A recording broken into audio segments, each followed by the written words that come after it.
Chers amis, bonjour. Il va y avoir quelques projections à l'écran.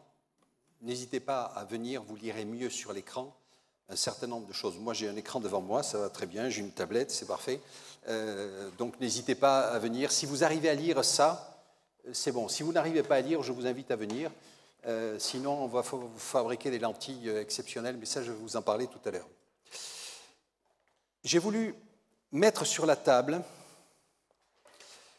quelques éléments pour vous dire combien les choses avancent vite et qu'aujourd'hui, nous sommes dans une phase de l'évolution de l'humanité qui est tout à fait exceptionnelle. Quand j'ai commencé ma vie, il existait des livres, déjà. Sur le sujet, il y a au moins ça, je vous le recommande. Je les ai lus et quand j'ai accepté le sujet, je ne pensais pas que c'était aussi compliqué, mais tout le monde en parle, donc il faut lire ce qui se dit actuellement. Mais ça, c'est du classique, vous connaissez. Ça, c'est un ordinateur. Vous allez dire, c'est simple maintenant. Quand j'ai commencé ma vie professionnelle, je n'en avais pas. Le premier ordinateur que j'ai eu, c'est lorsque j'ai fait la comptabilité ici de l'église de Neuilly. J'ai été trésorier pendant 25 ans. Donc, il y a 30 ans, j'ai découvert l'ordinateur. Le premier que j'ai utilisé, j'étais à l'école des mines, il utilisait une pièce qui était, qui faisait 6 mètres de long sur 4 de large, climatisée, et la puissance était 100 fois inférieure à ce qu'il y a là. Ou 1000. Alors ensuite, vous avez ça. Qui aurait imaginé ça? Moi, un jour, j'ai été interviewé, il y a longtemps de ça, il y a au moins une quinzaine d'années, des gens m'ont dit, est-ce que ça vous intéresserait d'avoir un appareil téléphonique qui puisse téléphoner à tous les coins du monde? Je dis, attendez, qu'est-ce que vous voulez que je fasse? J'ai des fax, j'ai des trucs. Ils faisaient une étude marketing sur ce que serait ce truc-là. Et aujourd'hui, vous ne pouvez plus vivre sans votre téléphone portable, c'est clair. Et les fonctionnalités qu'il fait, avec ça, vous allez sur le monde entier. Donc, on grandit. Alors ça, vous ne savez pas ce que c'est, mais je vais vous le dire, et puis je vais vous présenter des images qui ont été tournées avec ça. Ça, c'est un casque de réalité virtuelle. Là-dedans, il y a un ordinateur qui est 10 fois plus puissant que ça. Et demain, ça sera dans une puce. Et vous allez voir des images qui ont été tournées avec ça, ici. Mon fils aurait dû être là. Bon, il vous aurait présenté ça. C'est Microsoft qui a sorti ce truc-là. Et demain, ça sera implanté sur vos yeux, à la place de votre rétine. Parce que ce sera beaucoup plus efficace. Et on attaque le transhumanisme. Jusqu'où on va aller et quels sont les problèmes éthiques que l'on va avoir. Alors, je ne vais pas vous parler de science-fiction. Je vais vous parler de choses qui se passent aujourd'hui et comment on réagit par rapport à ça. Alors, je vais peut-être employer des mots un peu techniques. Je vais tenter de les définir avant. J'ai envie de vous dire... Nathalie m'a fait cette remarque en disant, Patrick, au début, je vais la taquiner un peu. Fais attention, dans l'assistance, les gens ne vont pas te comprendre. Imagine que tu parles à ton petit-fils. Mais franchement, si je parle à mon petit-fils, il va me rire au nez, hein, en me disant, mais attends, grand-père, c'est beaucoup trop simple ce que tu me racontes. Donc, il faut... non, mais faisons attention. Mon petit-fils, mes petites filles, mon petit-fils est petit, mes petites filles qui ont 13-14 ans, elles manipulent ça, elles m'apprennent, d'accord? Elles m'apprennent. Et j'ai du mal. Et c'est eux qui piloteront le monde demain. Alors, voilà le cadre dans lequel je vous parle et le stress dans lequel, vous imaginez, je me suis trouvé quand j'ai vu ce truc-là. Et donc, quelques définitions. Donc, on va passer... Quelques concepts, je vais juste les décrire et puis ensuite on rentrera plus dans le détail.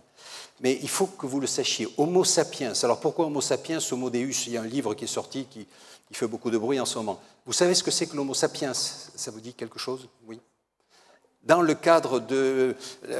quand on regarde les êtres vivants sur la Terre, il existe une race particulière qui s'appelle l'Homo sapiens. Autrefois, on l'appelait l'Homo sapiens sapiens. Le sapiens était... donné 2 fois, maintenant c'est l'Homo sapiens.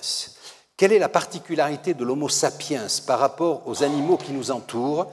Il a une pensée, il a une conscience de lui-même qu'on ne trouve pas dans les animaux, il a la parole. Alors vous allez dire, ces choses sont un peu développées chez certains animaux, c'est des paroles, c'est des sons qu'ils émettent, mais une parole structurée comme l'Homo sapiens, on ne le trouve pas, et ce sont des groupes structurés. Tous les animaux que l'on a, alors vous me direz, les fourmis sont très structurées, c'est clair, l'intelligence ou les abeilles sont très structurées, les termites aussi, mais ceux qui sont capables, à l'échelle que nous avons, d'être structurés avec des centaines de milliers, voire des millions de personnes, il n'y a que l'Homo sapiens. La particularité de l'Homo sapiens, c'est que depuis qu'il est là, il a éliminé le Néandertal, et il vient d'éliminer en 50 ans un tiers de la population animale de la planète. Donc si on continue comme ça, on va se retrouver tout seul dans pas très longtemps. C'est ça l'Homo sapiens. Homo Deus. Alors, Homo Deus est en ce moment employé, alors Deus ça veut dire Dieu, hein, pour ceux qui, les latinistes, hein, sapiens ça veut dire sage, donc normalement l'Homo sapiens c'était un être sage, sapiens, l'Homo Deus c'est l'homme Dieu. Alors Dieu ça veut dire quoi? Ce terme est employé, c'est ce qu'on va appeler, je vais attaquer ensuite le transhumanisme. L'Homo Deus serait un homme qui ne serait pas mortel, je n'ai pas voulu employer le terme d'immortel, mais amortel. Sachez qu'aujourd'hui, vous pouvez lire des articles, écouter des conférences de gens qui vous disent froidement que l'homme pourrait vivre 150, 200 ans, voire 1000 ans. Et vous allez voir que ce n'est pas forcément impossible. Il serait omnipotent, c'est-à-dire que sa capacité d'action serait considérable au travers de ces outils qui sont en train de se développer. J'utilise le terme de omniscient. Omniscient, pourquoi? Parce qu'avec un téléphone portable, un engin comme celui-ci, vous avez accès à toute la connaissance humaine. À l'époque, il y avait un homme que tu me citais un jour qui s'appelle Pic de la Mirandole, qui était l'homme qui connaissait tout sur tout à cette époque-là. Aujourd'hui, évidemment, c'est impossible, mais l'avantage aujourd'hui, c'est qu'on ne sait pas tout sur tout, mais on sait où trouver tout sur tout. Ce qui est quand même un élément considérable. Donc, on est omniscient. Et l'homme est en train de devenir omniscient, et dites-vous qu'un certain nombre de gens imaginent très sérieusement d'implanter quelque part dans le cerveau humain des puces électroniques, parce que vous pouvez avoir, et on le verra, des quantités de mémoire considérables. On va parler, rassurez-vous, des ordinateurs et de la puissance de développement des ordinateurs. Donc grâce à ça, l'homme pourrait devenir, ou pourrait avoir des capacités qui autrefois étaient celles d'un dieu. Autrefois, les dieux, c'était quoi? C'était des êtres qui étaient immortels. Je vous ramène au temps des Grecs. Ils étaient tout-puissants, ils étaient omniscients. Et c'est ce que l'homme est en train de devenir.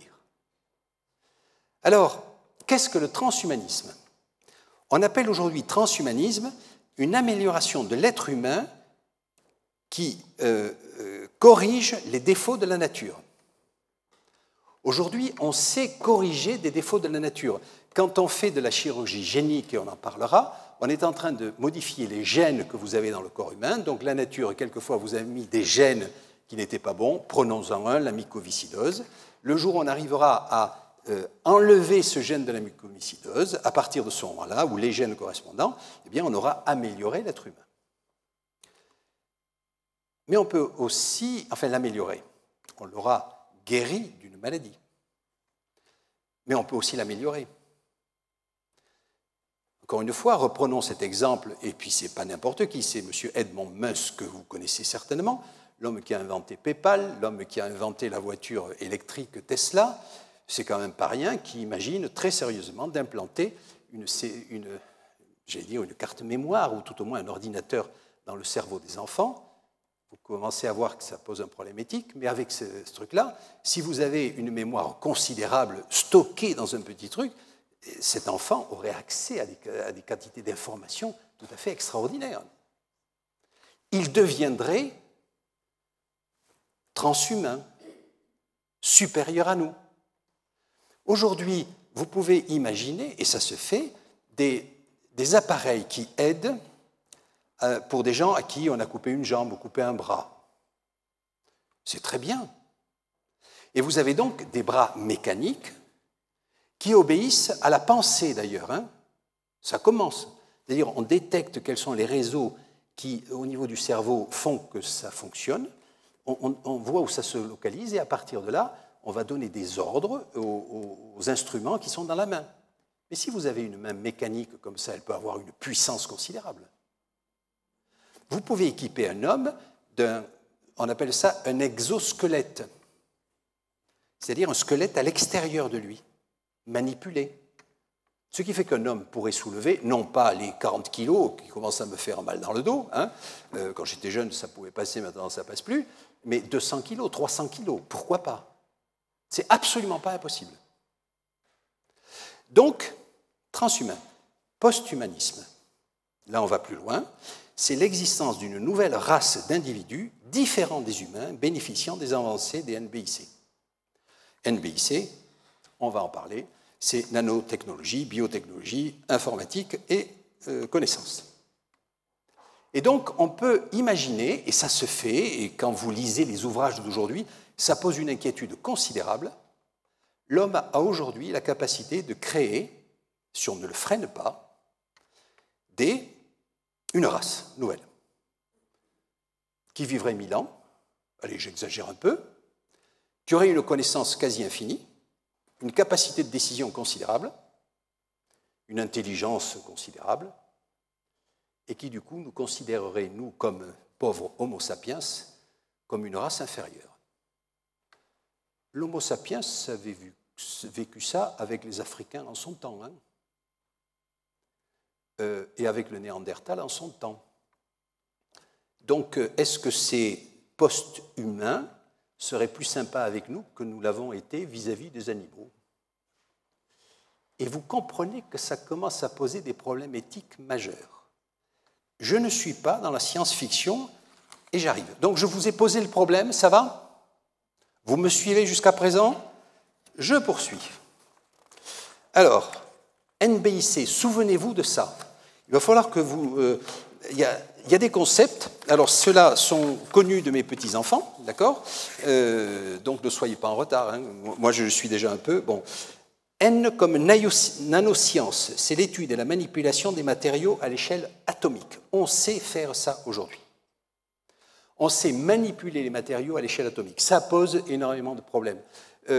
La nanoscience, nano, vous savez ce que ça veut dire? Un nanomètre, c'est quoi? Je vais vous taquiner quand même un peu de temps en temps. Laissez-moi le plaisir de m'amuser quand même. Hein. Un nanomètre, c'est quoi? Un milliardième de mètre. Ça vous dit quelque chose? Peut-être pas. Alors, je vais vous dire ce que ça représente. Vous voyez une noix, d'accord? La différence entre une noix et la Terre, c'est la différence qu'il y a entre un nanomètre et un mètre. D'accord? Ça va? Donc, c'est petit. Et on travaille à cette échelle.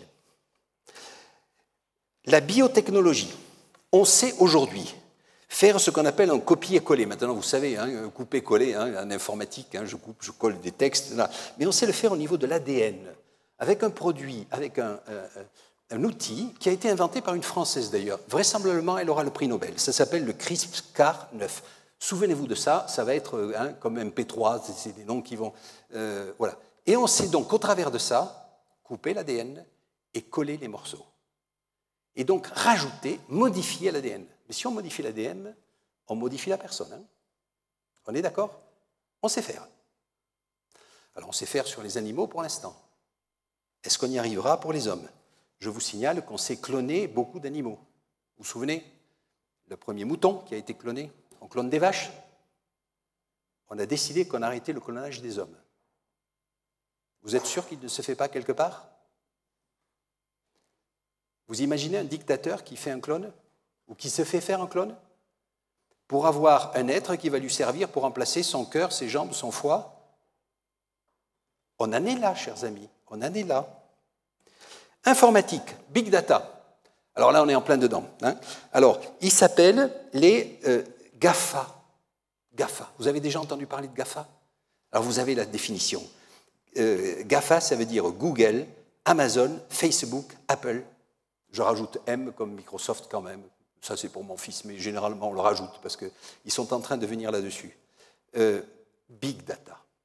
Des milliards d'informations. Des milliards de milliards. Des milliards de milliards de milliards. la croissance de la quantité d'informations qui se traversent au travers le monde est considérable aujourd'hui. Avec ces informations qui sont stockées quelque part dans des serveurs géants. Et ces gens-là, au travers de l'informatique, vous connaissent mieux que vous-même. Et même si ça vous paraît gratuit, c'est très payant, cette chose-là. Et demain, au travers de ces informations sur vous, on pourra faire des traitements qui sont très personnalisés, mais on pourra vous suivre partout où vous allez. Et on vous connaîtra mieux que vous-même. Au travers de vos projets, de vos décisions d'achat, de vos orientations d'achat. Connaître mieux que moi-même, ça vous dit quelque chose? Les dieux d'autrefois? Cognitivisme. Alors là, on attaque vraiment le sujet important qui est l'intelligence artificielle, faible ou forte. L'intelligence artificielle, de toute façon, existe et est en train de se développer. J'écoutais une conférence d'un homme intelligent qui disait très simplement, si vos métiers de demain ne sont pas en liaison avec l'intelligence artificielle, dites-vous que votre emploi est menacé. Clair. Alors c'est quoi l'intelligence artificielle? L'intelligence artificielle, c'est tout simplement l'accumulation d'informations en provenance de tous les gens qui sont sur le sujet et qui sont ensuite traités par un ordinateur. Je vais vous donner des exemples très concrets par rapport à ça. Prenez une voiture qui, demain, les voitures vont se conduire toutes seules. Je posais la question à mon fils, mais au fond, mon petit-fils, tiens, il va bien devoir passer le permis un jour, et donc généralement, c'est les grands-parents qui payent le permis, enfin, c'est classique. Bon. Il m'a dit, mais de toute façon, il ne conduira pas. Parce que les voitures sont automatiques. Et ça se fait comment? Ça se fait par une accumulation d'informations qui ont été mises dans l'ordinateur du véhicule, qui à la fois capte ces informations, gère la totalité des informations qu'il voit au travers des panneaux, au travers de la géographie de la route, et qui va conduire la voiture automatiquement. Intelligence artificielle. Aujourd'hui, tout joueur d'échecs, même le champion du monde, est battu par les ordinateurs, c'est clair. Il vient d'être battu pour le jeu de Go. Enfin, jeu d'échecs. Vous avez joué aux échecs? Pour moi, le jeu d'échecs, c'était quand même un jeu intelligent, quand même. Vous partez à l'égalité, avec des stratégies, des trucs. Vous êtes battu par n'importe quel ordinateur aujourd'hui. Intelligence artificielle. Faible. La forte, c'est lorsque cette intelligence artificielle arrivera à un niveau, une capacité de prendre des décisions et les prendra. Et là, je vais vous en parler aussi. Ça va? Pas trop perdu? Alors, je vais faire un peu d'histoire, rapidement, pour vous montrer la rapidité de l'évolution dans laquelle nous vivons aujourd'hui. D'accord? Et vous allez voir que c'est ultra récent. Évolution de l'Homo sapiens. Je prends le terme évolution, pardonnez le terme si le terme évolution vous gêne beaucoup, c'est comment ça s'est passé historiquement, c'est tout. Hein. Donc de 20 000 à moins 4 000 ans, la chasse, la cueillette et l'agriculture. Bon, ça c'est le truc classique. Il n'y a pas, c'est connu, et l'Homo sapiens, c'est un homme qui cueille et qui va arriver jusqu'à l'agriculture. Aux alentours de 4 000 ans, 1800, l'agriculture arrive, mais voyez, ça prend énormément de temps, et là, on arrive au début de l'ère industrielle. Mais dites-vous qu'en 1800, l'homme n'allait pas plus vite, un cheval n'allait pas plus vite en 1800 que ce qu'il allait en l'an, j'allais dire, à la naissance de Jésus. On n'allait pas plus vite que ça. Au niveau de l'agriculture, qu'est-ce qu'on avait fait? On commençait la science expérimentale, certes, on avait une représentation du monde simple, mais on n'avait aucune connaissance de l'infiniment grand ni de l'infiniment petit, jusqu'en 1800. Et donc, dites-vous que pendant toute cette période-là, une évolution, des progrès, certes, continue, mais modeste. Je vous avais présenté cette figure qui représentait la représentation du monde.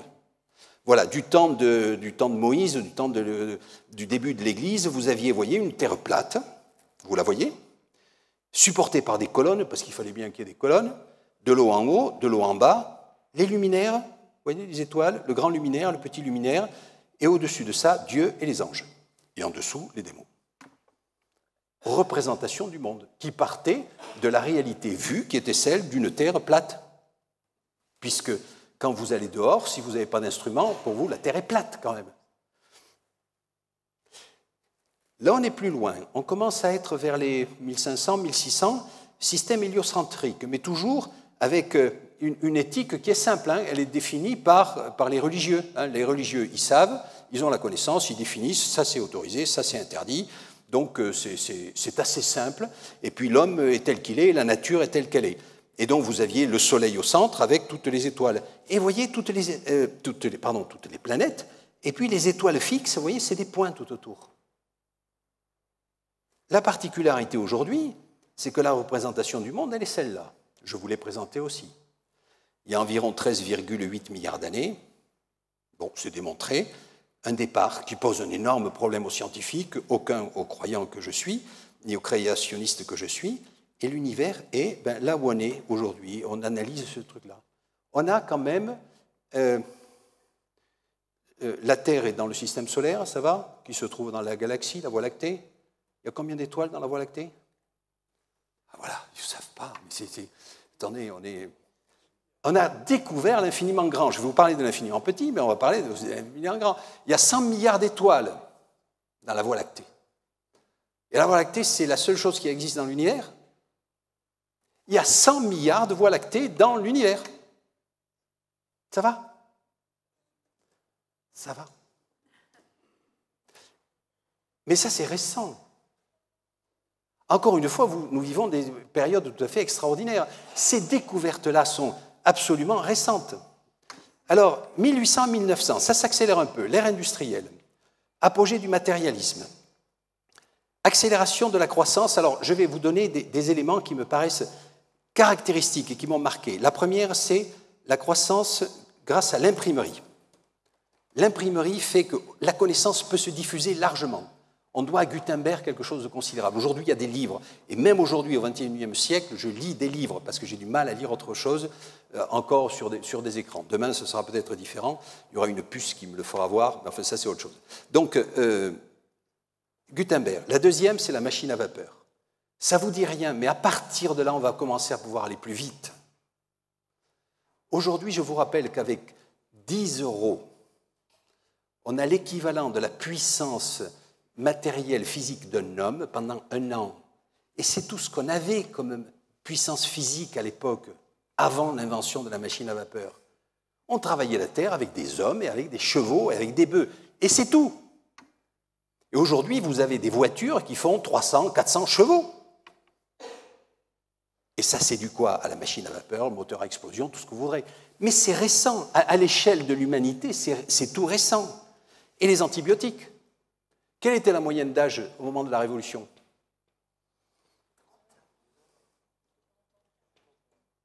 C'était 40 ans.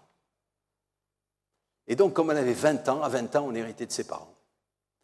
On n'avait pas beaucoup à vivre. Hein. Il fallait que les gens aillent vite. Hein. À 40 ans. 40 ans, vous étiez mort. Et donc, ceci a fait que la population a brusquement augmenté. Et aujourd'hui, on est dans une croissance. Alors, est-elle exponentielle? L'exponentielle, ça ne s'arrête pas. Ça pose un problème, d'ailleurs, et on va le voir. Alors, remise en question des religions classiques, fin des philosophies exclusives, hein, jusqu'en 1900, montée de l'humanisme et du relativisme. Alors, l'humanisme, c'est ce qui, aujourd'hui, prédomine, c'est tout ce qui me fait plaisir est bon, et j'ai rajouté, c'est mon choix. Voilà. Donc, vous savez, il y a une émission, il me semble que je l'ai regardé une fois, c'est mon choix. Les gens vous racontent n'importe quoi, mais de toute façon, c'est mon choix. C'est l'humanisme poussé à l'extrême. Hein. Donc, une éthique, je m'en fous, c'est mon choix. Donc, si c'est mon choix, c'est bon, et comme ça me plaît, ça va. Et montée d'une morale laïque, c'est-à-dire que jusqu'à présent, on n'avait pas ça. Nous, croyants, on avait toujours l'impression que la morale devait toujours être religieuse. C'est faux, elle est en train de basculer également sur du laïque. J'arrive, mais vous voyez, les temps sont raccourcis. 1900-2000, matérialisme en question. Alors là, l'homme commence à se poser des questions. Les guerres mondiales, montée des inégalités, on pensait que tout ça allait s'égaliser, c'est pas vrai, ça monte. Accélération du développement et problèmes écologiques majeurs que l'on rencontre aujourd'hui, et montée de l'humanisme et des égoïsmes provoquent des problèmes éthiques important. Et on constate aujourd'hui qu'il y a une montée des égoïsmes considérables et des communautarismes qui est en train de se passer, je vous en parlais ce matin. Alors, remise en cause de la science matérialiste. Je vous avais dit, si vous êtes loin, vous n'arriverez pas à lire, mais c'est fait exprès, mais finalement, c'est pour vous dire que la science, attendez, ça date de 1930, c'est récent. Je n'étais pas encore né, mais mon père était né. Et il vit toujours. La théorie de la relativité d'Einstein, c'est 1930.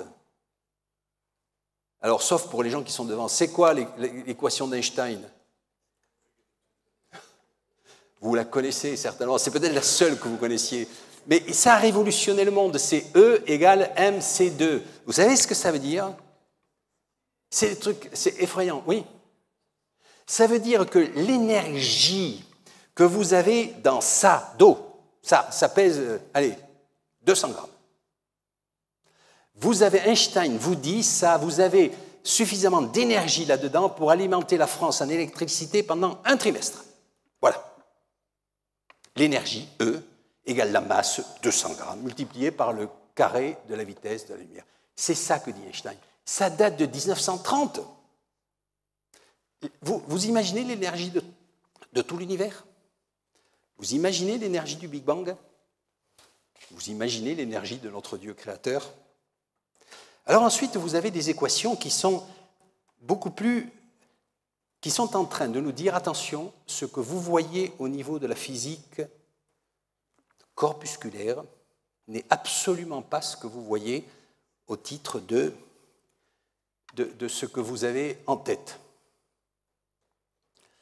Premier point, histoire de vous aider à comprendre, mais on est en train de le vivre et on va le vivre. Un photon, c'est à la fois une onde et une particule. Ça commence à être compliqué. Et une particule, vous faites 2 trous dans une plaque, ben le photon, il passe par les 2 trous à la fois. Alors vous allez me dire, si c'est une particule, il passe par l'une ou il passe par l'autre, ou il est arrêté par la plaque. Ben, il passe par les 2. Et c'est comme ça. Et la réalité, au niveau microscopique, vous voyez, jusqu'en 1900 ou 1800, on ne savait pas ce que c'était ce niveau-là. Et on ne savait pas ce que c'était l'infiniment grand. Et aujourd'hui, on commence à se rendre compte qu'il y a des choses très étranges qui se passent. Sans compter, alors, j'avance là-dessus, mais dites-vous qu'au travers de ces équations, il y a la fameuse équation de Schrödinger. Est-ce que vous connaissez l'histoire du chat de Schrödinger? Non? Il est mort et vivant à la fois. Ça heurte notre concept, et pourtant c'est vrai.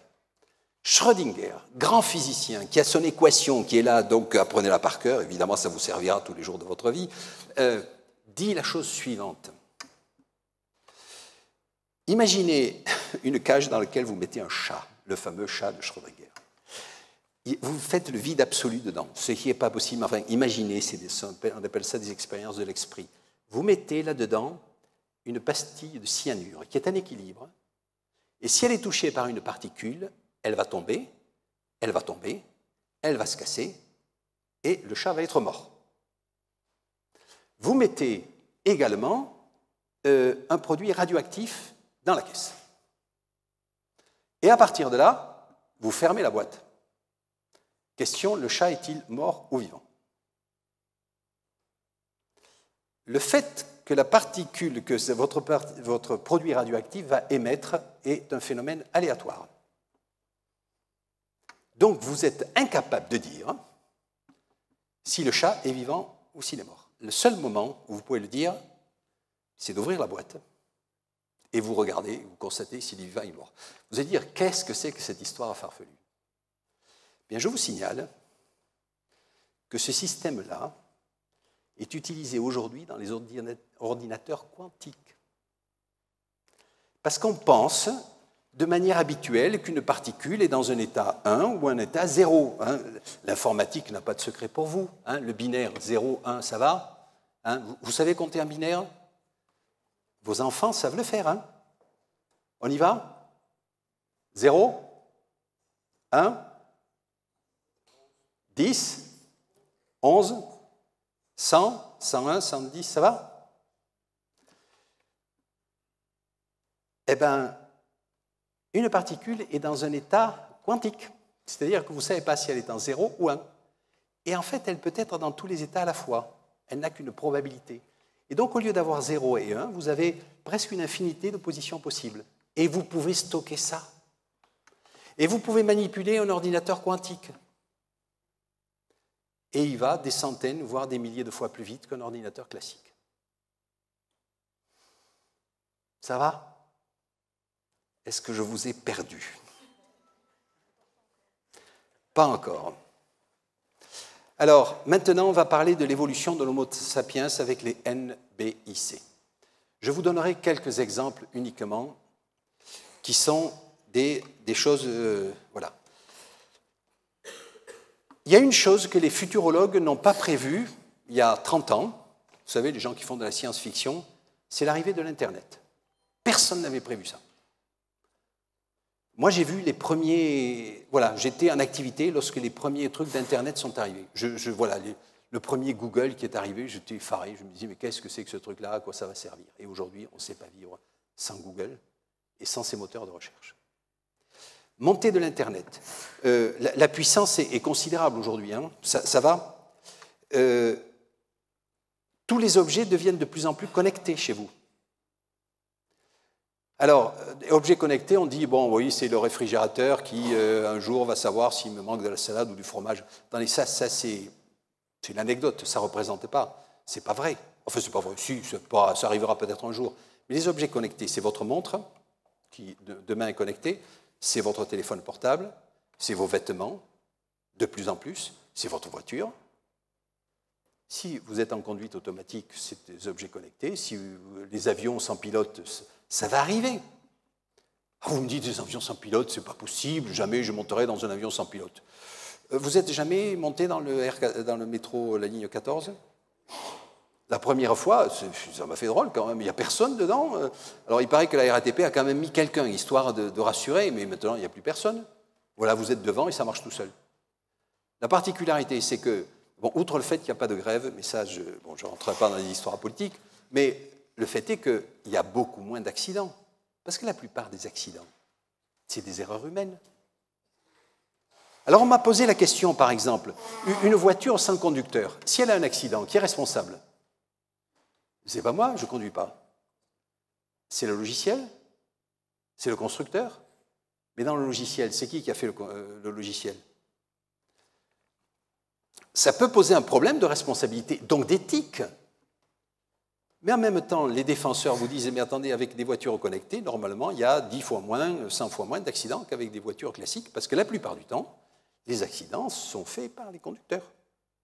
Et je supprime le problème de l'alcoolisme. Parce qu'une voiture connectée est supposée ne pas être alcoolique.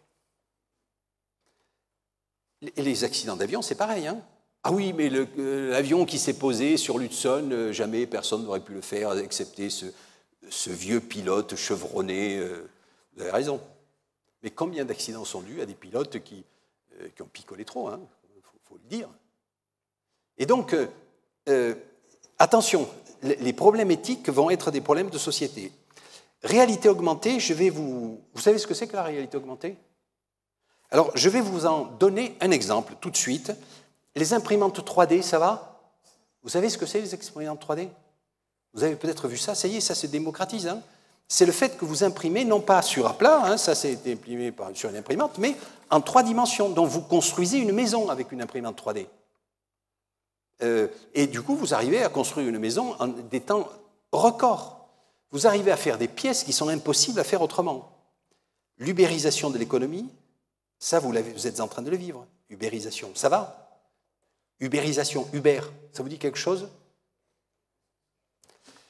Alors on arrive à l'eugénisme, à la PMA, à la GPA, au clonage humain et à l'intelligence artificielle, et là il faut qu'on y rentre plus en détail.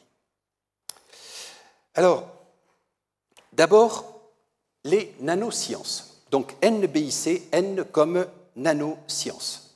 Est-ce que l'homme deviendra omniscient ? La nanoscience permet de réparer, de construire, molécule par molécule, tout ce qu'il est possible d'imaginer. notre corps pourra être réparé en temps réel par des nanorobots, à la fin, création de nanomachines et de nanorobots. On peut en imaginer des millions qui rentreront dans notre corps et à qui on aura donné, par exemple, le soin d'attaquer uniquement les cellules cancéreuses. Et ils le feront. Il faut leur donner le moyen de le repérer et ils sauront le faire. Et donc vous pouvez facilement imaginer, au travers de ces nanosciences, construire des produits qui vont être des bienfaiteurs de l'humanité. C'est clair. Maintenant, ça pose un problème qu'on n'arrive pas à résoudre pour l'instant, mais la science avance à très grands pas par rapport à ça, c'est qu'un produit à l'échelle nano, milliardième de mètre, peut avoir des incidences qu'on n'imagine pas à l'effet macro, macro-volume. Je m'explique. Vous avez... L'exemple est donné. Vous prenez une boîte de sucre, d'accord? Effet sucre. La surface de contact de cette boîte, c'est la hauteur, la largeur, le truc, bon. Maintenant, si chacun des sucres, vous les séparez de la boîte, vous voyez que la même quantité de sucre, par ces surfaces de contact, va être démultipliée. Et si, au lieu d'un morceau de sucre, vous mettez un nanosucre, la surface de contact, dont l'effet sucre, si on peut imaginer ça, sera beaucoup plus grand par rapport à la même quantité. Alors, gros avantage, c'est qu'au lieu de prendre d'énormes quantités de médicaments qui sont perdus dans la nature, on vous injectera la quantité de médicaments juste adéquate pour traiter la maladie. Mais il se pourrait aussi que, et c'est là que l'effet de ce nanosucre soit complètement différent du sucre ordinaire que nous connaissons. Et qu'en particulier ces nanorobots, qui sont à l'échelle atomique, puissent traverser un certain nombre de cloisons qui, jusqu'à présent, ne traversent pas. Et donc, vous voyez tous les effets secondaires qu'il peut y avoir au travers de ces nanosciences. De toute façon, aujourd'hui, la plupart des budgets consacrés à la recherche sont sur les nanosciences. Ne vous leurrez pas, ne nous leurrons pas. On avance à grands pas là-dessus. Pour le bienfait de la médecine, certainement.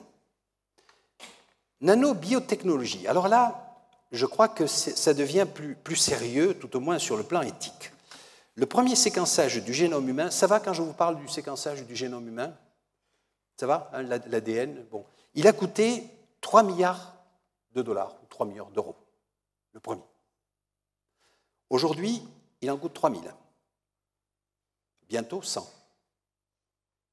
C'est-à-dire que dans quelques années, et ça va arriver, et ça vous allez le vivre, vous enverrez un échantillon de vous à un laboratoire qui, moyennant 100 €, vous dira « Votre ADN, cher monsieur, chère madame, c'est ça. » L'ADN, c'est des milliards de combinaisons, d'accord?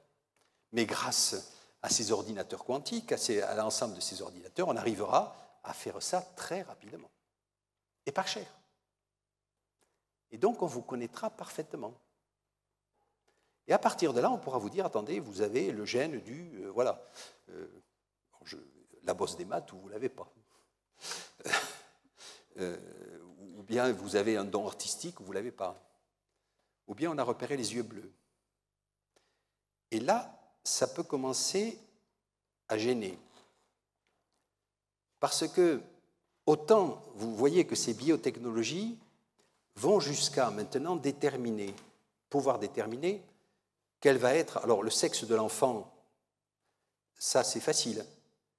Mais on va pouvoir connaître la couleur des yeux, voir son quotient intellectuel, avant sa naissance, voire au tout début de sa conception. Alors, quand vous avez des enfants qui sont les enfants de parents dont un a la mycoviscidose, c'est quand même intéressant de savoir, et aujourd'hui, ça devient possible de savoir si l'enfant aura la mucoviscidose ou non. Si là, vous pouvez décider de détruire le fœtus qui vient de commencer à vivre. Et donc, ce qu'on propose à ces parents-là, c'est d'avoir plusieurs fœtus. On fait le test, Sur ceux qui sont bons, on les implante grâce à la PMA. Ça fait partie des trucs. Et l'enfant sera sain. Là, on est dans la thérapeutique. Mais si demain, au travers de ça, on dit, eh ben, lui, il pourra être supérieurement intelligent, c'est un petit Einstein ou un petit Mozart, et tout ce qui ne sera pas petit Mozart, eh ben, on le laissera partir. Et les parents choisiront, alors on peut dire à la couleur des cheveux ou les yeux bleus. Ça, c'est pas grave. Mais si on choisit les gens qui sont supposés être supérieurement intelligents, vous voyez qu'on est en train d'attaquer le transhumanisme? Et ça veut dire qu'on est aujourd'hui capable de donner à des enfants à naître des gènes qui ne sont pas ceux que la nature leur a donnés, mais ce que l'homme aura décidé qu'ils soient. Quelle est la liberté de ces enfants?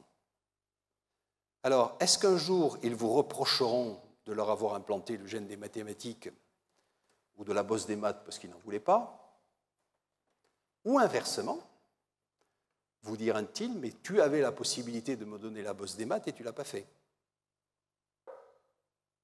Vous voyez les problèmes éthiques? Tant que la nature fait les choses toute seule, on prend.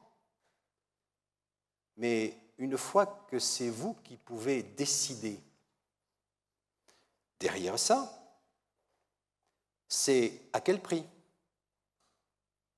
Et on se rend compte que ceux qui partaient pour une origine thérapeutique peut être transformé insensiblement à des améliorations, et c'est là où on attaque le transhumanisme, et qui seront pilotés par l'argent finalement.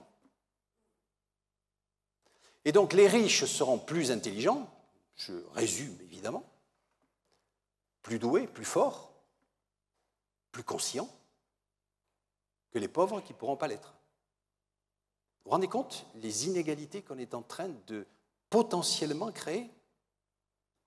Ce sont des vrais sujets.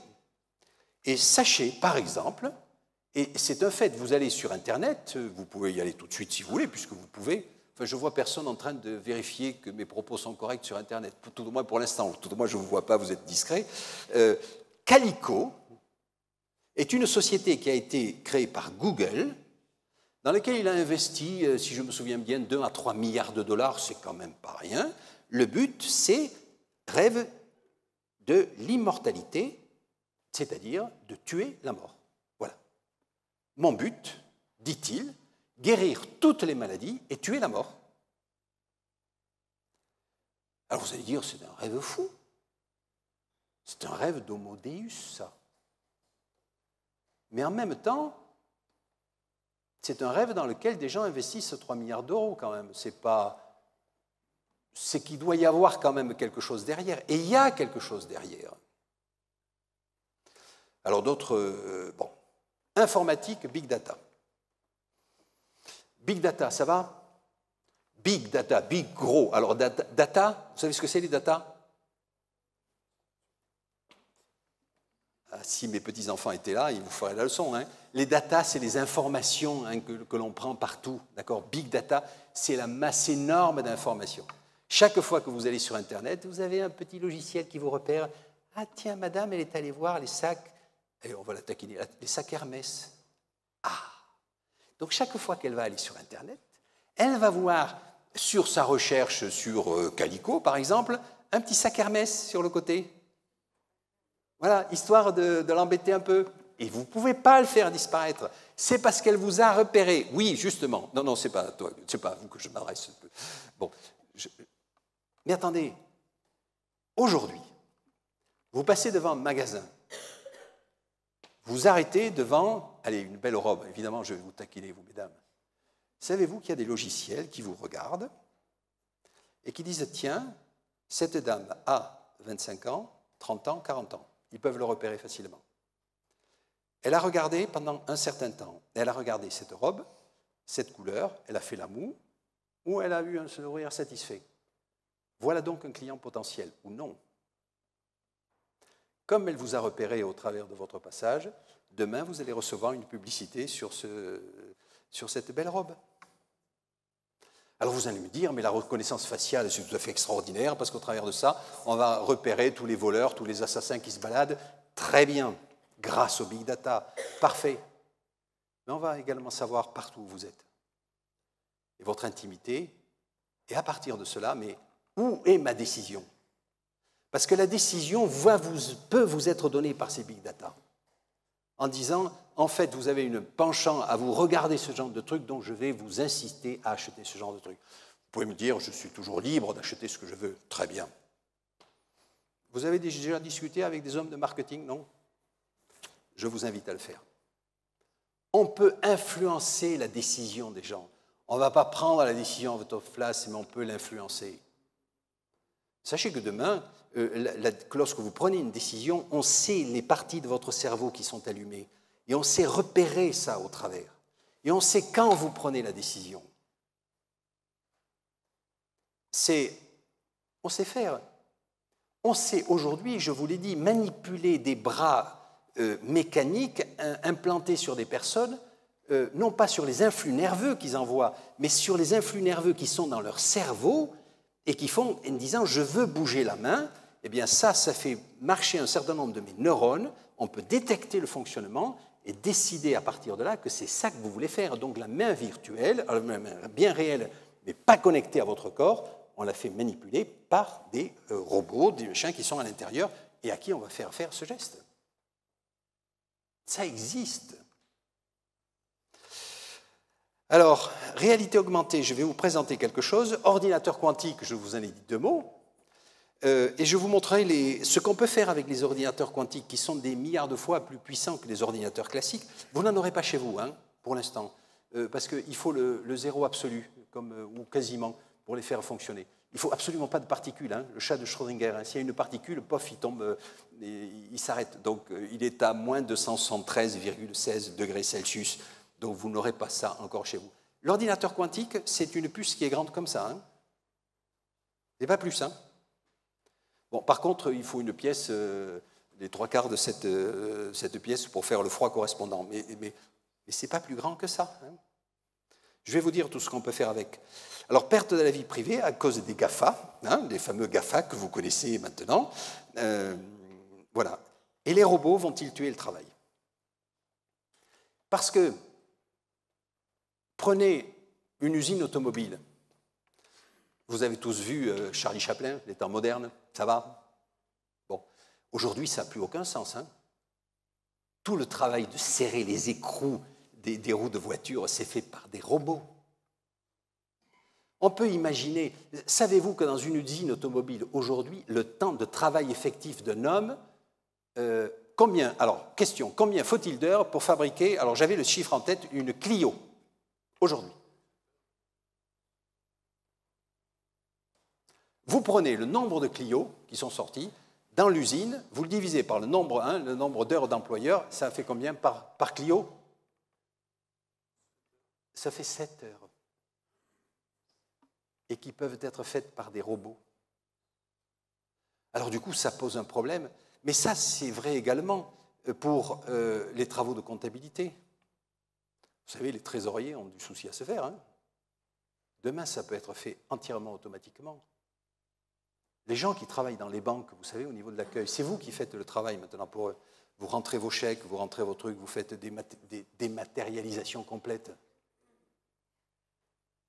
La première fois que j'ai eu un billet dématérialisé à la SNCF, j'ai eu quand même la peur. Hein. Jusqu'à présent, j'avais un beau papier, quoi, hein. Je présentais ça au contrôleur. Et là, j'arrive, c'est sur une carte. Et je lui dis, vous savez, je l'ai mis sur ma carte grand voyageur, mais j'espère que ça va marcher, parce qu'il me dit, vous rassurez-vous, il a pointé sur son truc, il a regardé, il m'a trouvé, Monsieur Lagarde, bonjour, voilà, bon voyage. Bon. Tout ça parce qu'il était connecté quelque part, il m'a repéré, connecté à un serveur quelque part, je ne sais pas où, dans le cloud. Vous savez ce que c'est le cloud? Le cloud? Le nuage. Toutes vos données sont stockées dans le cloud. Alors c'est quelque part ailleurs, personne ne sait où ça se trouve, c'est dans des ordinateurs un peu partout. C'est les GAFA. Et les robots vont-ils tuer le travail? Un de ces auteurs affirmer assez froidement qu'on peut imaginer que dans 20-30 ans, il n'y aura pas plus de 15% des personnes qui auront un boulot. Alors, ce n'est pas forcément mauvais. Et vous allez voir, Bill Gates propose un certain nombre de solutions par rapport à ça. Alors, on annonce maintenant, on va passer un peu à la vidéo, d'accord, avant d'arriver à la conclusion, parce que je vais vous laisser poser des questions. Vous comprenez que je n'aurai pas réponse à tout, ça va? Google annonce une caméra qui prend les photos pour vous. Voilà. Vous décidez, hein, vous mettez l'appareil photo, et il n'y a même plus de lentilles. Enfin, moi, j'ai fait, hein, voilà, quand mes cours à l'école d'ingénieur, c'était la physique avec les lentilles, les machins. Ils n'ont plus de lentilles. Ils font ça avec des capteurs et ils traitent l'image des capteurs. Enfin, Attendez, un écran plat comme ça date de quand? Moi, j'ai connu les écrans monochromes de la télévision. Enfin, vous avez connu, vous aviez 2 chaînes de télévision, il n'y en avait qu'une même. Hein, et c'était même pas en couleur. Quand la couleur est arrivée, c'était révolutionnaire. Et l'écran, il était large comme ça.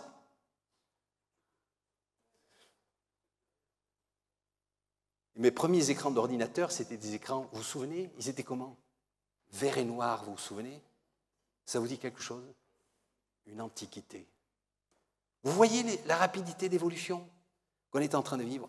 Voilà, Google annonce une caméra qui prend des photos pour vous. Voilà, donc vous la mettez quelque part, vous lui parlez, elle prend une photo. Enfin, c'est bon, elle met au point, elle vous vise. Bon, la sauvegarde des données. Alors ça, c'est Microsoft qui vient d'inventer ça. Sur de l'ADN synthétique. Là, on s'est dit, et ça part d'une idée, la nature est quand même merveilleuse, hein, l'ADN, vous savez, c'est ce qui fait que nous sommes ce que nous sommes. Mais la découverte est récente encore. Hein, comment c'est? C'est Watson et Crick, et ça date d'il y a, allez, 30 ans, 40 ans? À peu près. Et on se rend compte que là, vous avez la totalité des informations qui vous concernent. Hein, voilà, toutes vos caractéristiques, la couleur de vos yeux, là, vos caractéristiques intellectuelles, tout ça, tout se trouve, votre taille, en fait, tout ce que vous êtes se trouve dans l'ADN. Une quantité fabuleuse d'informations, mais qu'on a décryptées maintenant. Demain, ça coûtera 100 $, hein, et on pourra le savoir pour chacun d'entre vous. Et on pourra même aller tripatouiller quelque part si vous avez des choses qui ne vont pas. Hein. Il n'a pas la bosse des maths, donc il faut vraiment lui changer ça, parce que ça ne va pas du tout. Et du coup, on envisage de stocker les données sur de l'ADN synthétique. Parce que la nature a tellement bien fait les choses qu'on se dit qu'après tout, ça serait peut-être bien de la copier, on arriverait à mettre des tas d'informations dans un truc comme ça. Ça va? Vous ne commencez pas à être un peu perdu au travers de ça? Alors, les applications des ordinateurs quantiques. Ça, c'est récent. Pour ne rien vous cacher, j'ai un peu de mal à comprendre. Mais je ne suis pas le seul. Ça me va. Alors, première application possible. Donc, imaginez des calculateurs à une très grande capacité de traitement d'informations. On parle de milliards d'opérations à la seconde. Hein. Il est clair que dans ce domaine-là, ça a largement dépassé, et de loin, la capacité intellectuelle humaine. Hein. À ma connaissance, vous ne faites pas des milliards d'opérations dans votre tête à la seconde. Si c'est le cas, il faut me le dire, parce que ça, vous rentrerez dans le Guinness des records. Alors, application, si on arrivait à faire des calculs, des très grands calculs comme ça, alors l'unité, c'est pas le bit, hein, c'est, vous savez, le 0 ou 1, hein, c'est les qubits. Hein, c'est le quantique bit. Hein, vous savez, c'est pas 0 ou 1, hein, c'est toute la possibilité, le chat de Schrödinger, ça va? Bon. Si on arrivait à faire des ordinateurs, aujourd'hui ils ont 5 ou 6 qubits, hein, pas plus. C'est le maximum qu'on arrive à faire technologiquement. Mais si on arrive à 100, il n'y a pas de raison qu'on n'y arrive pas, hein, à mettre 100 en parallèle les uns avec les autres, on arriverait à faire des produits qui fixeraient l'azote. L'azote consomme énormément d'énergie. Ce qui fait qu'on arriverait à implanter la dose d'engrais exacte à l'endroit du sol correspondant. Donc on ferait une analyse, l'agriculteur qui ferait ses semis, ferait le semis et mettrait l'engrais. Mais il ne le mettrait pas au hasard comme ça, il en perd beaucoup, il le mettrait spécifiquement à l'endroit nécessité par la terre qui n'est pas partout la même. Donc une analyse de la Terre et la donnée de l'azote correspondant, par exemple. Ou bien la capture du carbone. On peut imaginer faire, au travers de ça, des peintures qui seraient dans les villes et qui capteraient le carbone. Ceci pour diminuer la pollution. Ce n'est pas impossible, ce genre de truc. Et on pourrait réduire un certain nombre de choses.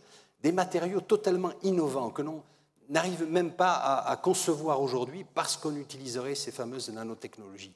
Mais ça, il faudrait des qubits un peu plus performants. Et d'autre part, alors, des machines pour apprendre. Moi, j'ai suivi les cours à la faculté, enfin, l'école. On était en rang. Il y avait un maître qui parlait. Il était bien savant. On prenait précautionneusement des notes. Et on était interrogé à l'examen après là-dessus. C'est vraiment, je suis un dinosaure. Hein. Si c'est comme ça que vous avez appris, vous êtes des dinosaures. Parce qu'aujourd'hui, ça va se faire de plus en plus sous la forme des fameux massive open course, les MOOC, hein, massive open, vas-y, open online course, MOOC.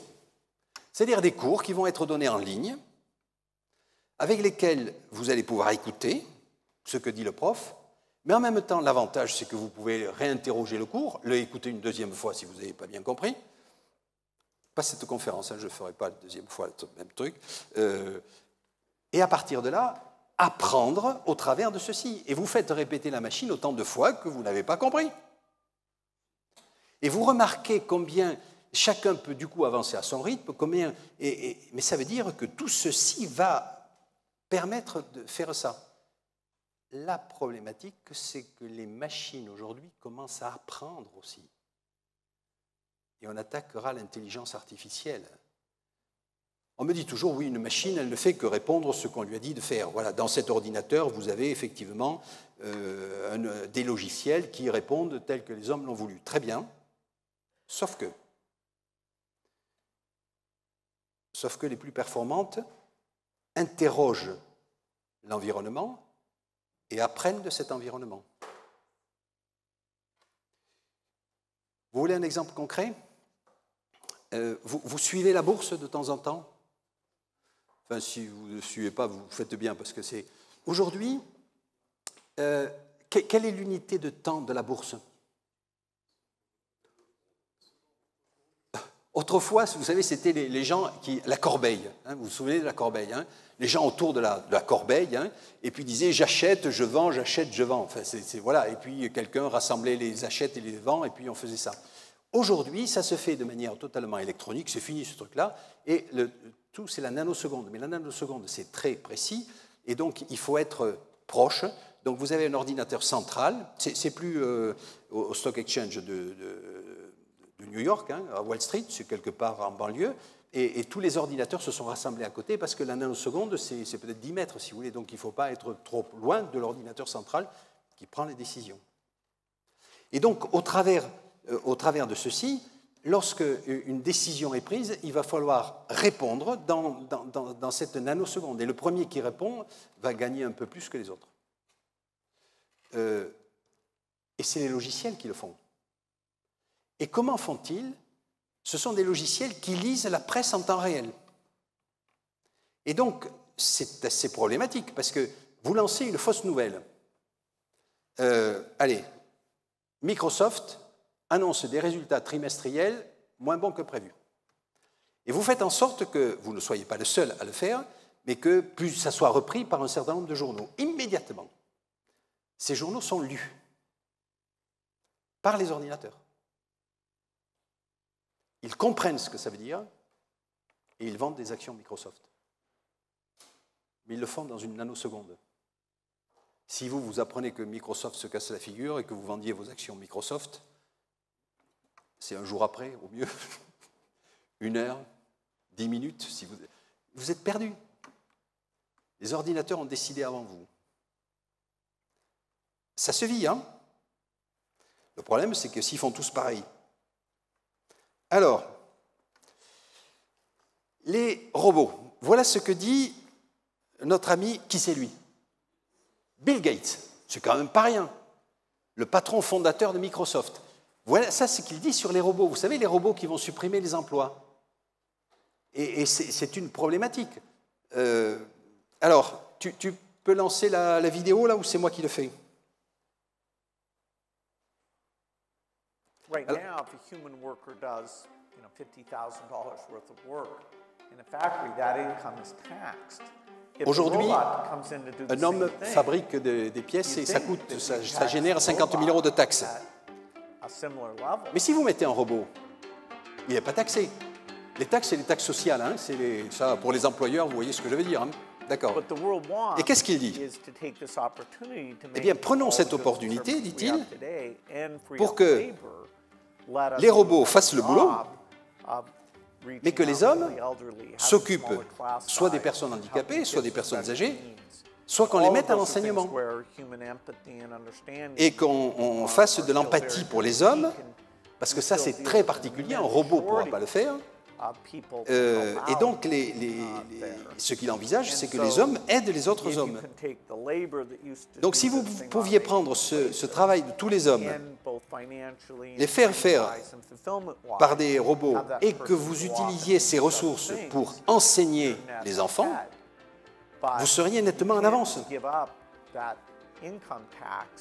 Mais vous ne pouvez pas prendre exclusivement cette taxe sans la donner aux autres. Donc pour lui, les robots doivent être taxés comme les humains.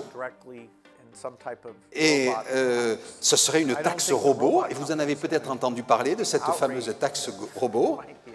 Et il dit, je ne pense pas que les sociétés qui vendent des robots seraient outragées qu'on taxe les robots qu'ils fabriquent. Voilà. Donc, on en est là quand même, hein. Et donc l'idée, c'est de dire, un homme génère des taxes par son travail, hein, les taxes sociales, et en fait, si vous mettez des robots, et on peut le faire, et à partir de ce moment-là, que deviendront ces emplois? Eh bien, utilisons ça. Mais vous vous rendez compte le bouleversement de la société qu'on est en train de vivre au travers de ça? Un exemple était donné pour l'intelligence artificielle. Des métiers qui sont hautement intellectuels. Médecin, dermatologue. Ça va? Médecin, 7 ans d'études, 8 ans. Dermato, 3-4 ans de plus, 11 ans d'études. On a présenté une photo d'un problème de peau allez, on a fait l'expérience, un test de 10 dermatos. Et on avait évidemment enregistré, grâce à l'intelligence artificielle, l'ensemble des données qui avaient été récupérées sur tous les articles traitant de dermatologie. C'est aujourd'hui possible grâce à ces fameux big data, d'accord? Sur les 10 dermatos, 7 étaient bons, 3 se sont trompés, et l'ordinateur avait raison. Parce qu'il a comparé toutes les photos qu'il avait de dermatos face à toutes celles qui existaient dans le monde, ce qu'aucun humain n'est capable de faire. Et il l'a fait en quelques secondes. Et il a trouvé la maladie. Demain, les médecins, tiens, j'en vois dans la salle, il est à la retraite.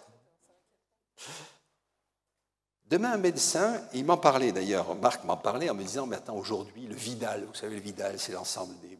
Voilà, qui traite des médicaments, quand vous utilisez ça, ne pas utiliser ça, ne pas utiliser... C'est pas possible de tout savoir. Et pourtant, il est responsable. Mettez ça dans un ordinateur. Et c'est en train de se faire.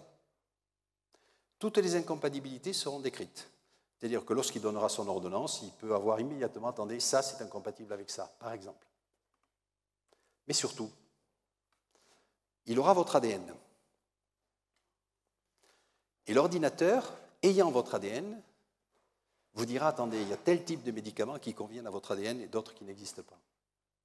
Mais comme l'ADN a des milliards d'informations toutes différentes, un ordinateur, fût-il aussi bien fait que celui de Marc, n'arrivera jamais à avoir tout ça.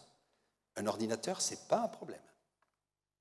Et donc, il pourra vous sortir exactement la médication qui vous ira à vous.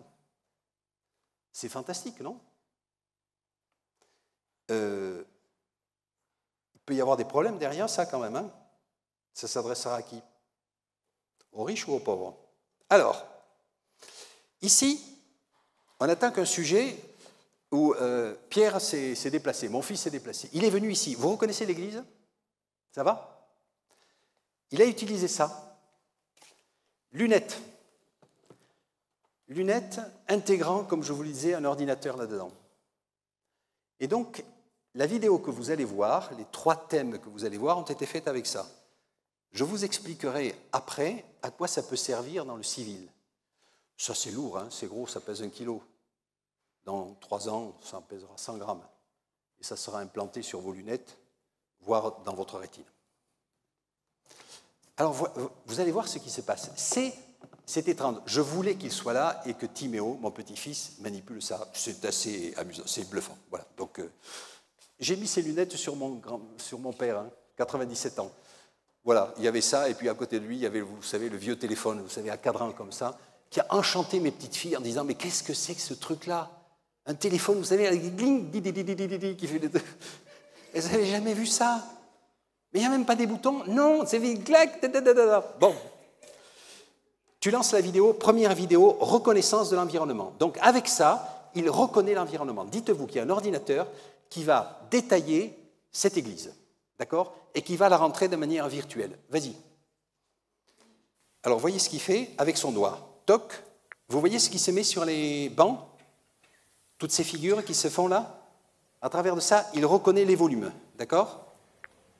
Donc, il prend les volumes des bancs qui sont là et il met tout ça dans sa mémoire. C'est une triangulation, ça va si je vous dis ce truc-là? Vous me suivez un peu? Donc, vous voyez, quand il fait ça, et alors maintenant, il implante dans cette église une maquette virtuelle. Toc. Et elle est quelque part ici. Sur cette table, il a mis un chien virtuel. Et à partir de là, d'où qu'il soit, même s'il sort de cet environnement, quand il revient, il va voir le chien, vous voyez, la navette. Dites-moi, vous avez quand même l'impression qu'elle est là, hein, physiquement. Tu peux sortir du champ de vision? C'est une réalité. Parce que j'enregistre là. Et... Voilà, il est en train de parler à sa fille, là, qui est ma petite fille qui est là. Voilà. Réalité virtuelle, réalité augmentée. Et ça, c'est possible. Je vous dirai à quoi ça sert demain, ce truc-là. Parce que pour l'instant, ça paraît être un jeu. Voilà. Il fait jouer le chien, un chien virtuel, sur une table réelle.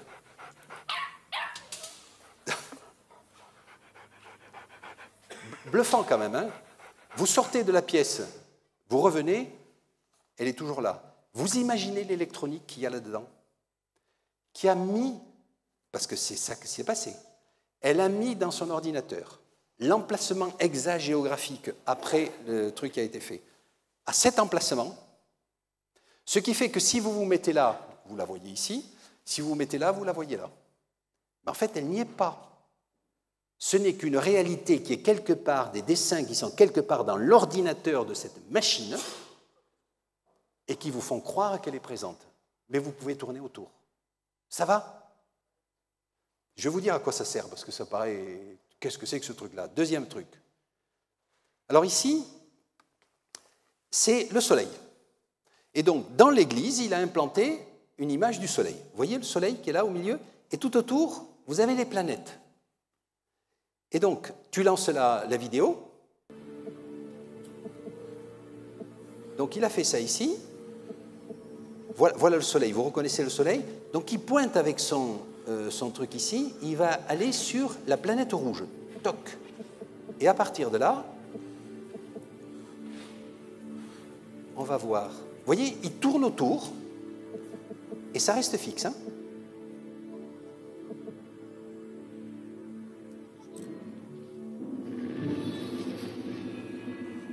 Ça, c'est Mars. Il implante dans l'espace de l'église, bien réel, une planète virtuelle. Ce qui fait que, et ça c'est la Terre,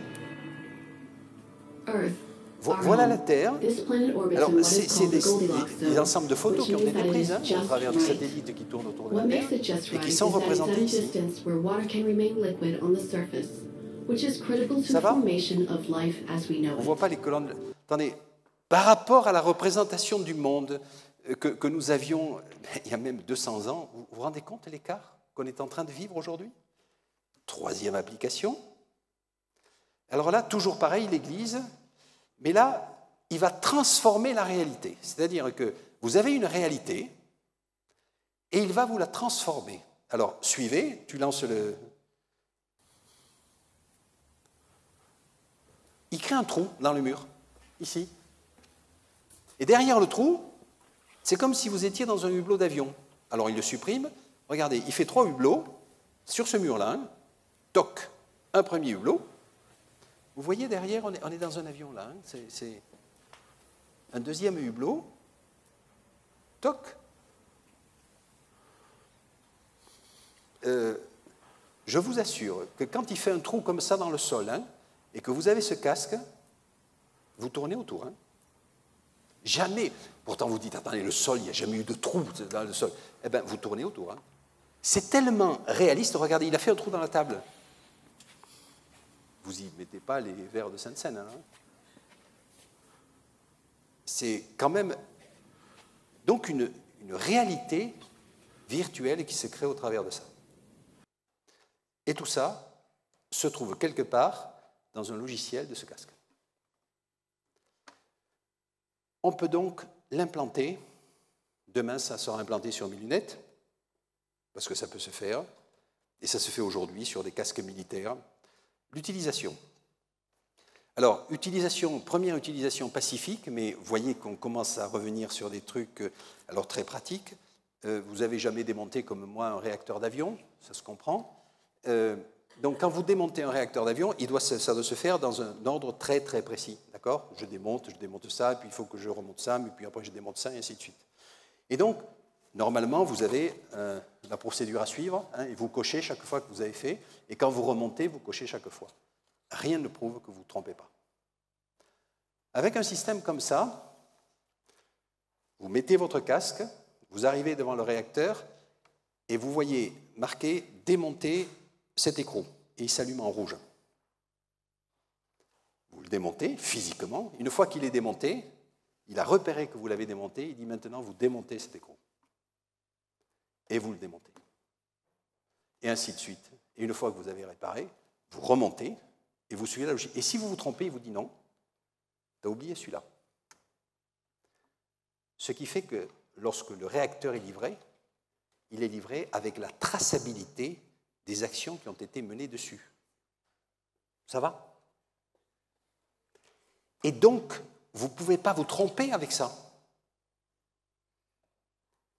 Mais où est passé l'homme qui a fait le manuel, qui a imprimé?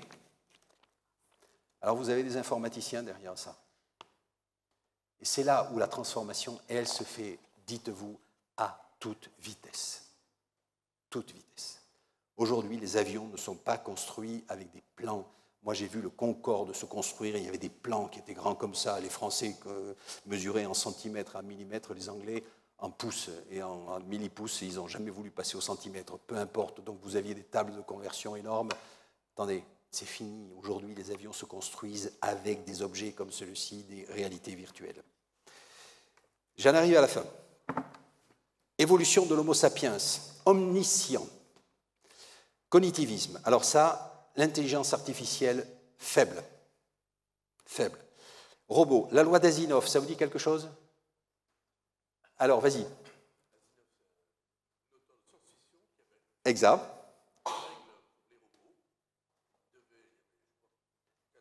Il y a 3 règles.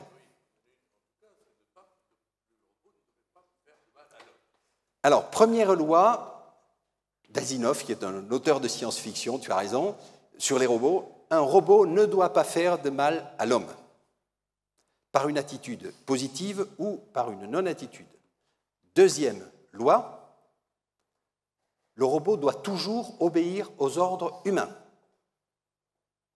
sauf si cette loi intervient contre la première. La troisième, c'est le robot doit assurer sa propre survie, sauf si les lois numéro 2 et numéro 1 sont remises en cause. Test de Turing. Turing, l'homme qui inventa la machine qui a contré la Enigma. Vous ne connaissez pas la Deuxième Guerre mondiale, moi je me suis passionné pour ça, qui était la machine de calcul allemande qui était utilisée. Il a inventé le premier ordinateur et on a appelé le test de Turing le test suivant. Vous parlez à une machine et combien de temps vous faut-il pour savoir que la machine en face de vous est une machine ou un être humain? Enfin, vous parlez à un interlocuteur et vous ne savez pas si c'est un humain ou si c'est une machine. Aujourd'hui, il paraît qu'en quelques minutes, on finit par savoir qu'on a en face de soi une machine. Bientôt, ça sera impossible. L'ordinateur vous répondra avec la même qualité de réponse qu'un être humain. Pilotage automatique des voitures et des avions, on en a parlé. Responsabilité derrière ça. Mais normalement, il y aurait moins d'accidents. Simplification du travail industriel et des services, parfois très élaborés.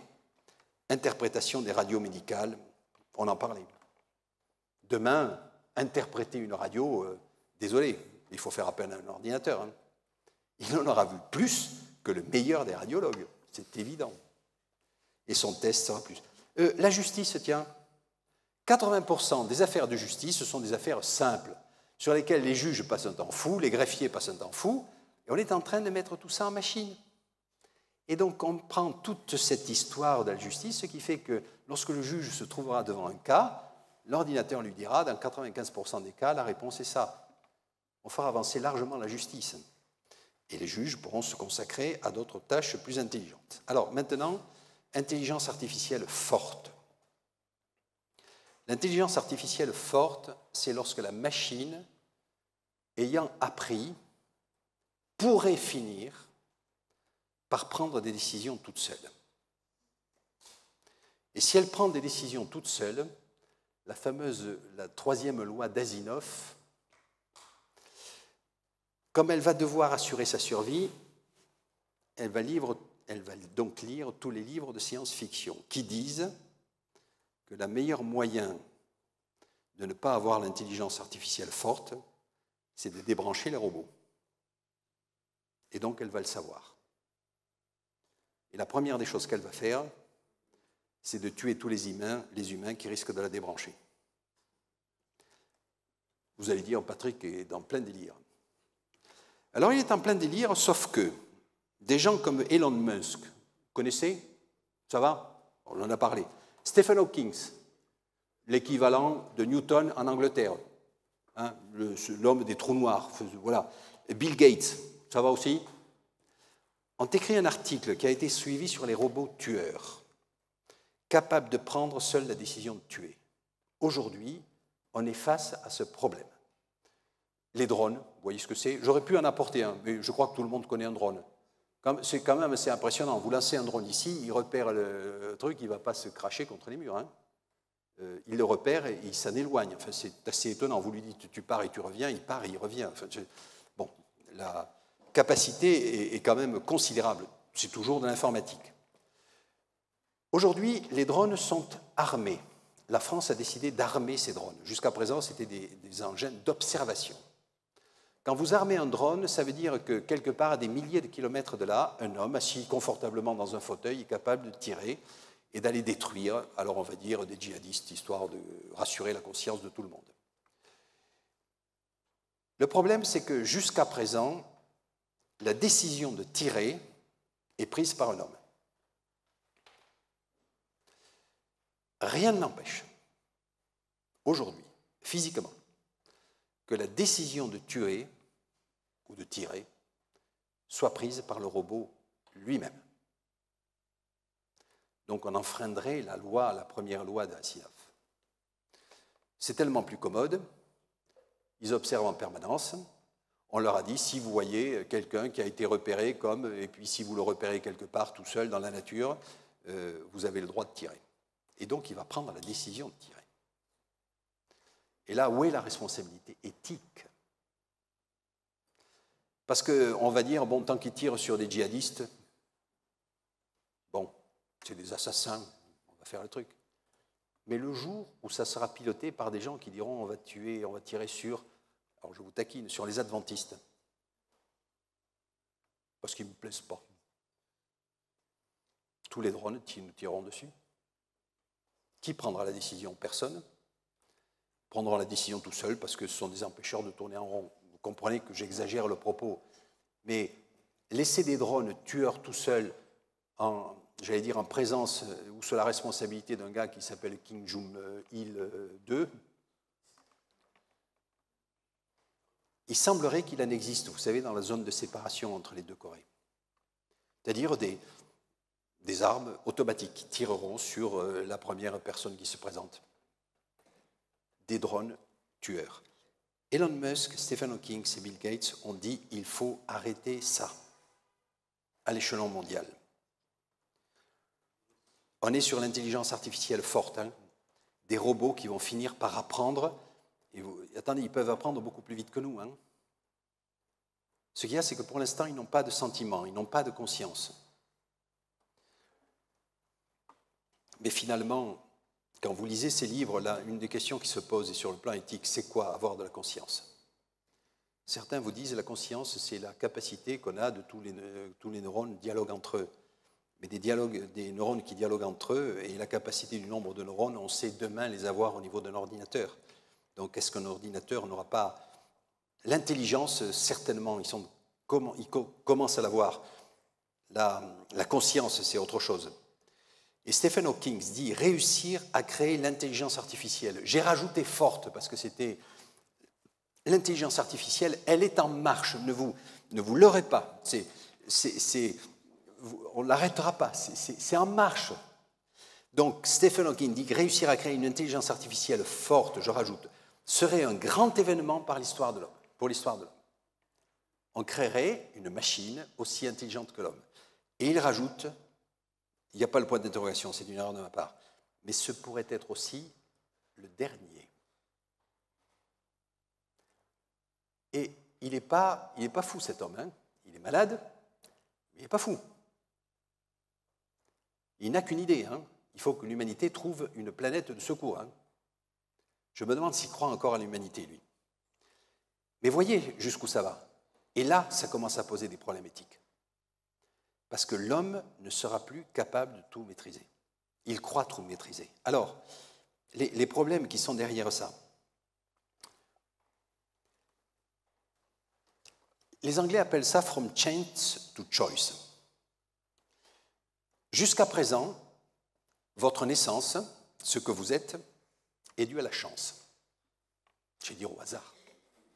Des rencontres de vos parents, de spermatozoïdes d'un ovule, au hasard. Au hasard, oui, ça s'est produit comme ça. Attention, demain. Ça pourrait être un choix.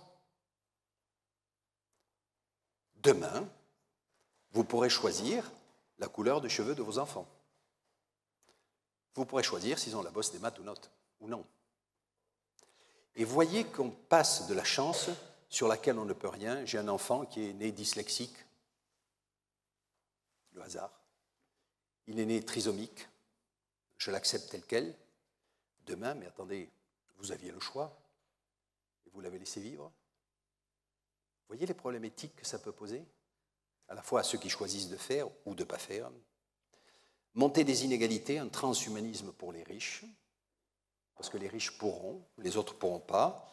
Gestion d'un monde de personnes âgées. Si on vit 1000 ans, on fait quoi? Vous allez devoir me supporter encore pendant 830 ans. Non, 930 ans, merci. 930, tu vois, il faut que ça ne va pas. Vous vous rendez compte la problématique que ça pose? Mais si c'est pas, même si ce n'est pas 1000 ans, mais les 150 ans ou 200 ans sont en cours, on va faire quoi? Et comment on paye les retraites? Gestion d'un monde de personnes âgées, surpopulation. Et eugénisme, vous savez ce que c'est? C'est la mort des enfants. Et si on choisissait les enfants qu'on veut, et les meilleurs, et les plus beaux, et les plus intelligents? C'est du domaine du possible. Et ça va nous poser des problèmes éthiques énormes. Et passage d'une éthique de gratitude envers ce qui est donné, la nature m'est donnée, l'environnement m'est donné, mes enfants me sont donnés, à une éthique de la maîtrise absolue du monde extérieur et de moi-même. Et si je me faisais changer l'ADN pour devenir bon en histoire, bon en musique? Attendez, vous vous rendez compte ce que ça peut poser? Et c'est du domaine du possible. Attendez, je ne rêve pas en vous disant ça. Et risque donc de l'explosion des fondements de l'éthique qui sont l'humilité, l'innocence et la solidarité.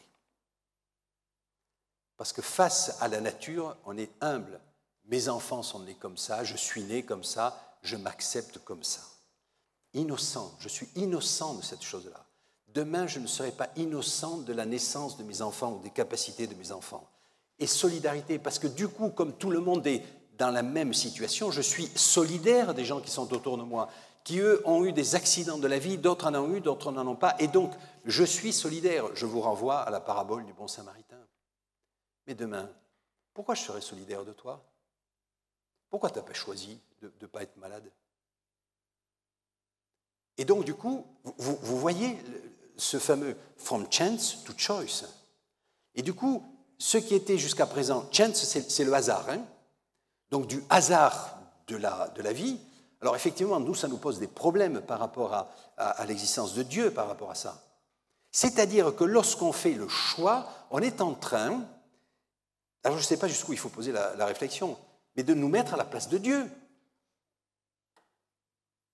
Jusqu'à présent, c'était le hasard, ou si vous voulez, Dieu qui m'a donné des enfants, ou nous a donné des enfants, ou nous en a pas donné, je n'en sais rien, c'est chacun sa vie, mais derrière ça, c'est un choix. C'est un choix.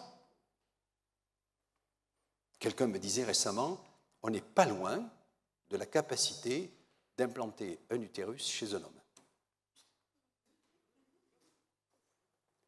Et on le fera.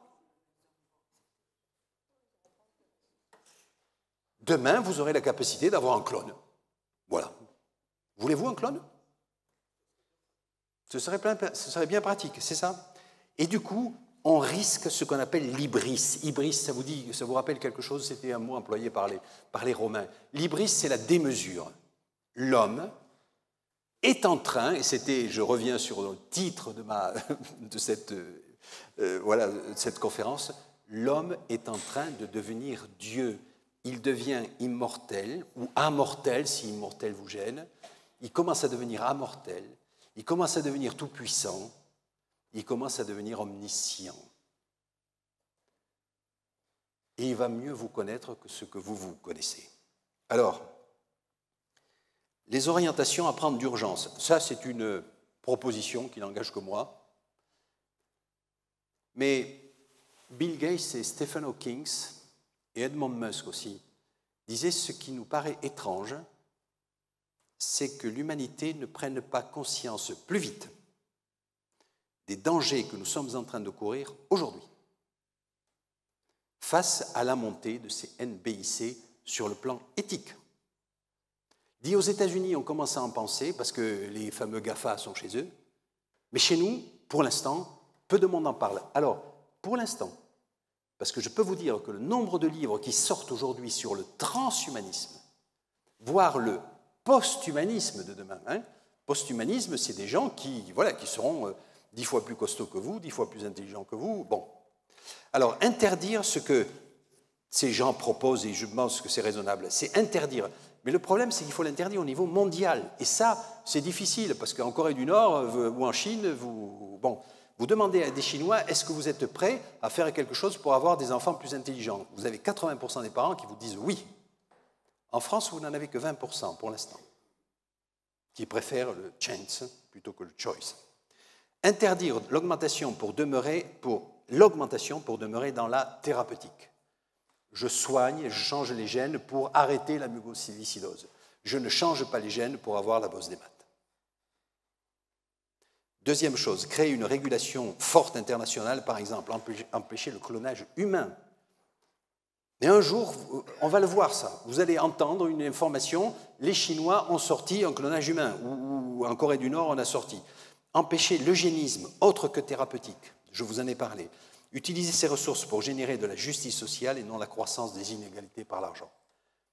Je crains que ces technologies n'amènent à une croissance des inégalités que l'on constate aujourd'hui, et par l'argent. Et donc viser une sobriété heureuse. Là, vous me voyez mon sens écolo derrière ça. On peut être heureux tout en étant sobre. Et empêcher le développement de l'intelligence artificielle forte. L'IA faible avance à marche forcée, vous ne l'arrêterez pas, on ne l'arrêtera pas. L'intelligence artificielle, vous allez la vivre. Et la seule chose que je peux vous dire, c'est que si votre métier aujourd'hui n'est pas en connexion avec l'intelligence artificielle, alors sauf si vous êtes à la retraite, ça va encore, mais vous serez obligé de changer de métier, tout simplement. Voilà. Et nous devons rester des vigies de la société et ancrés sur nos valeurs. Je crois que je ne serais pas étonné, mais là c'est une sorte de prophétie, en fait, j'en sais rien. Le monde attend de nous, tout au moins des chrétiens, qu'ils restent ancrés sur leurs valeurs et qu'ils soient des vigies, qu'ils alertent sur ces sujets-là. Vous savez, ça me rappelle quelques passages de la Bible. Hein. À la fin du monde, la connaissance augmentera. La connaissance humaine double tous les 3 ans. 3 ans. Je dis toujours, depuis que j'ai fini ma thèse, elle a été multipliée par 80, 100. C'est effrayant. Étonnant. Il faut qu'on reste des vigies et ancrés sur nos valeurs.